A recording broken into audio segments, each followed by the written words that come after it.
Hello everybody, welcome to Technique Tuesday. Today we're going to be making a Christmas spinner card. It just adds a little extra slant and makes them quite interesting, I feel. This one is just a circle which fits inside the area that is available for you to spin, and this one is die cut. This is the one we're actually going to be making today, but I just wanted to show you that if you didn't have any dies that would fit into a circle, you can always just cut a circle and decorate that, and then of course it will fit inside as much as you want it to. So without further ado, let's get started.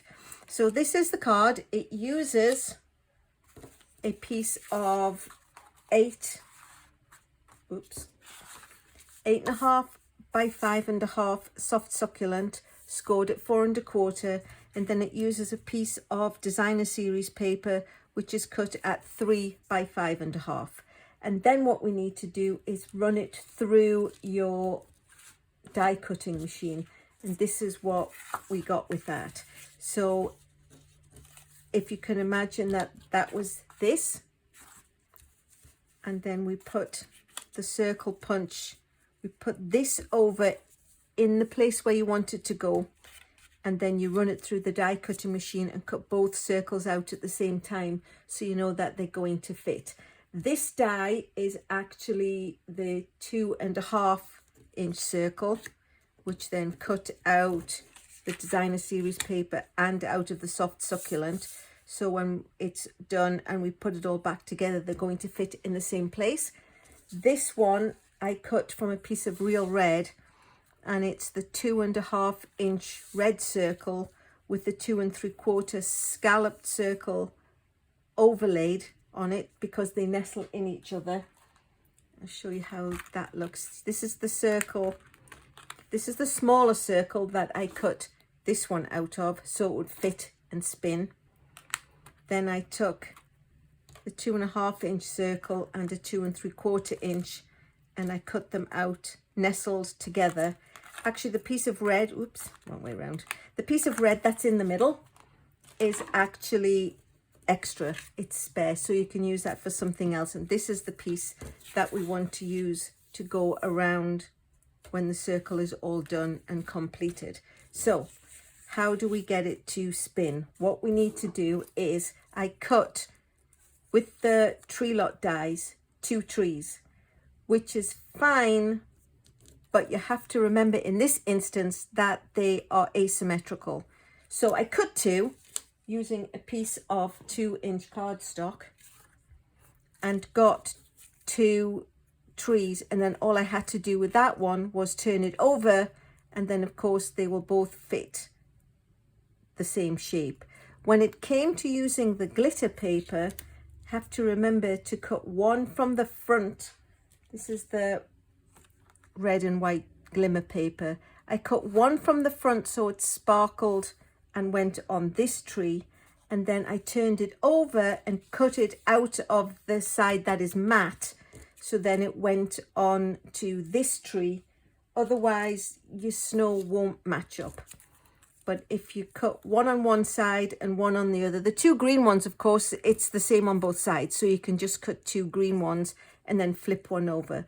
But because the glimmer paper has an actual side, you have to flip the paper to cut the die out of. So I did go ahead and do those already and then attach them with the liquid glue. So now what we need to do is we need to take some tear and tape, because this needs to get stuck down really tightly. So again, cut and tape. So 2 pieces of tape above the circle and 2 pieces of tape below the circle should give it enough for the thread that we're going to use to get adhered safely, because you don't want it to go, and you really need to make it be quite taut. So I am just going to take the backing paper off, and I just cut a little piece of gold thread, which is how long? Let's have a look. It's 5 inches long. So as long as it runs from the top to the bottom, that's all you need. And as you'll see, I'm just using my grid paper and I'm just lining up the circle so the darker line runs down the middle, which will help me center the thread. So I'm going to stick it securely to the top and pull it down and stick it securely at the bottom so it's quite taut. And then we just need to curve these pieces around. You can cut them off, of course, if you want to, but I'm actually going to stick an extra piece of sticky over that just to give it a double layer of security. So we'll stick them on like that, and then when we come to put the piece over, it will be hidden underneath. But what we need to do first is, I got 2 pieces somewhere over the rainbow.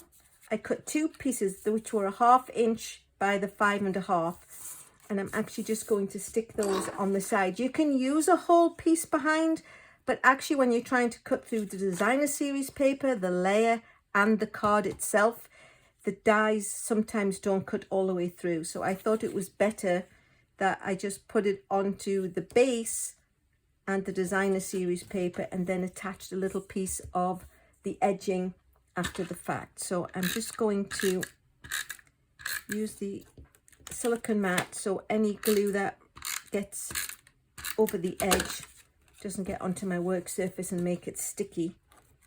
So now I'm just going to attach that so it gives a nice border, but it doesn't come out where the circle is. And again on the other side. So we just want them to match up. So like I say, you've got a nice border.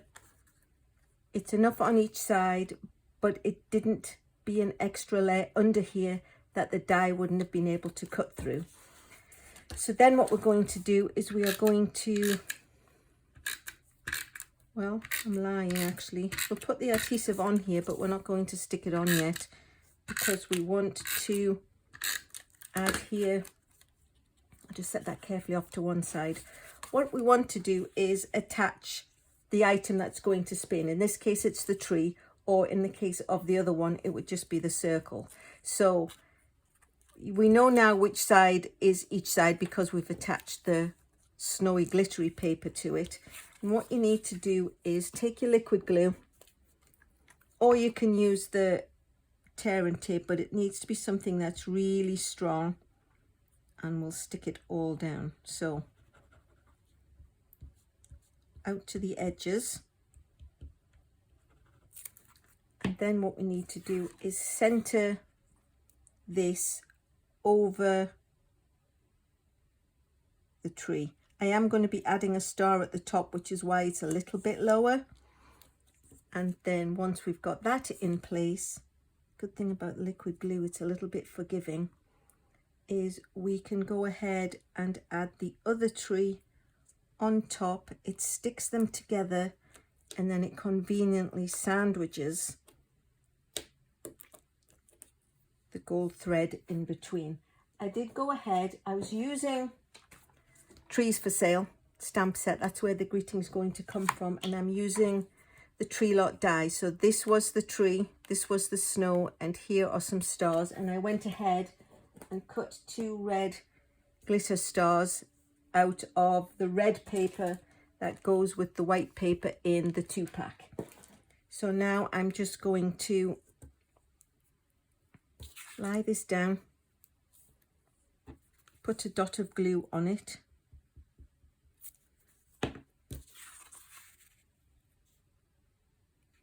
and attach it in place. A little bit of extra glue just to be sure.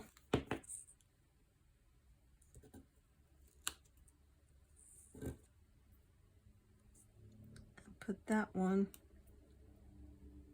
over the top of that one, and then it's the same on both sides. So we just need to, oops, give it a chance to dry, Alison.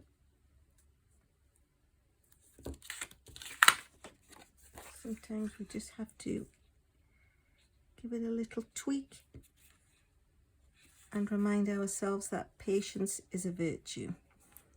So there we go. just going to be hopeful that that will behave itself and stay stuck. And then what we're going to do now is fold this in half. I'm not going to score it with the bone folder yet. And we're going to put a piece of white, basic white cardstock inside, because so that you can see the tree glowing, it needs to have a piece of cardstock inside. So just like that, you can see how it's coming together. And then the piece that we saved carefully from earlier, we're going to just lie it down. And the nice thing is, if you line up the holes, it lines up the card neatly. Oops, don't stick down.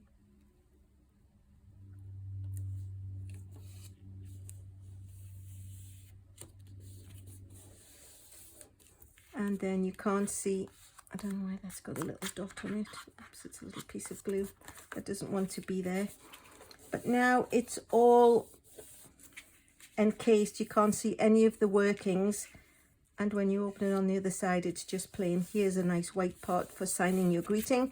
And even though the soft succulent in this case is light enough and the tree would show against it, I just think it's nicer if it's got a white background that really highlights and showcases the spinning item. So what we need to do now is take the red circle, the outer scalloped circle, and using the liquid glue, just put some little dots of adhesive around. Using again the silicone pad, because it's just nice to know that you're not going to get any sticky on your work surface. And then bring it in, and because the circle sizes all match, we can just pop that in place. Let me move that out of the way because that was just the spare one, wasn't it? And then we can put the top back on the glue. And then last but not least, we need to create a greeting. So this little piece of cardstock is 3 1/4 by 3/4, and we're going to use the Christmas greeting from the stamp set. So we just peel the polymer stamp off, pop it on an acrylic block, and then we're going to use the Evening Evergreen, which is the same as the dark green that the tree and the little bits at the side are made of, and stamp a greeting nicely in there. And then what I thought I would do, because I was going with a bit of bling and having cut so much out of my red, I had some little pieces left over from cutting various other things, and I thought, you know, I think I'm going to add that to the edge just because it will highlight it nicely. And I like to use up all my scraps. I'm a great believer in recycling to the last little schmeck. So if we just pop a little bit of adhesive on each of the ends, so it's super sticky. It does need to be either the liquid glue or the tear and tape, because the glitter paper is not very receptive to just regular rolling adhesive. So we can pop that on there. Peel the backing off and pop that on there, just so we have a little bit of extra. And then simply take the scissors and cut it to size, and it just gives it an extra little bit of, it just needs a little bit of more of a tweak. And then we're going to take some dimensionals and pop them, one on each edge and one in the middle. As always, of course, all the sizes and the directions and the dimensions and all that good stuff will be in the bottom of the video. I never just leave you hanging. So there we go. It's got the glitter paper cut to both sides. Got to use up a little bit of the red bling. Everything coordinates together. I'll just bring in the other one so you can see what that looks like. Like I say, if you didn't have a die, you could always use a circle and then you can put anything on that size of circle and get the same kind of effect. These ones just use the little, oh, I don't know what they're called, shiny pearls, red and green adhesive back pearls, which actually are red and green and gold and silver, and in this instance I used the gold because it looks like the yellow center of a poinsettia. If you haven't already, please feel free to subscribe. Hit the bell and it will ring and let you know it's a Tuesday, because of course Technique Tuesdays are always on a Tuesday. I think these are rather nice. I think they're fun and pretty easy to do. And the last thing left for me to say is thanks so much for watching.